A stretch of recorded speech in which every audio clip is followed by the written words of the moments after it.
Празднование нынешнего Касама в Камрадском кафедральном соборе Иоанна Предтечи имело особое значение. В эти дни в наш православный храм привезли мощи святого великомученика Дмитрия Солунского. Кто такой великомученик Дмитрий? Это был римский воин, которому император предложил сложить в себя или веру, или все воинские почести.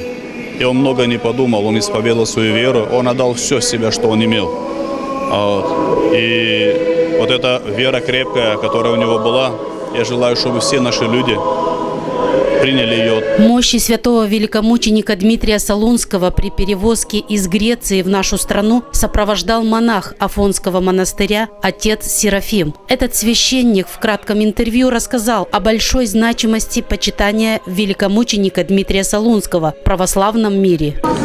Я вам скажу, вот как мощи святого великомученика Дмитрия были похищены в 1204 году крестоносцами, которые похитили, и 8 веков они находились вообще в безызвестном положении. В 1978 году наш владыка через одного журналиста он узнал, где находятся именно мощи святого великомученика Дмитрия, и он в течение года он поехал туда, нашел все мощи, и вот на первой стадии ему дали мощи главу, а потом вот в течение года он уже перенес все мощи святого великомученика Дмитрия. Поклониться мощам великомученика Дмитрия Солунского пришло большое количество прихожан, не только из Камрата, но и из ближайших сел. С поклон веков этот Касм считается как, все праздники хорошие,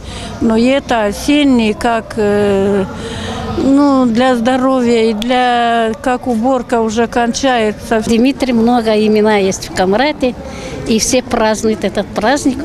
Я думаю, что как житель этого города я тоже так же радуюсь, как и каждый житель этого города, каждый житель Гагаузии. Для нас тем более праздник, что привезли мощи святого Дмитрия. Днем и ночью бы носила на руках, чтобы Славутского, чтобы он помог нам, чтобы он радовал нам своими идеями, которым он был, когда и помогал людям, и чтобы сейчас эти мощи нам помогли. Люди ждали мощи святого великомученика Дмитрия Солунского. Они настолько верят в силу мощей, в его лечебное воздействие, что многим из них при касании становилось не по себе. В кадр во время съемок телекомпании АТВ попала женщина, которой стало плохо во время касания мощей.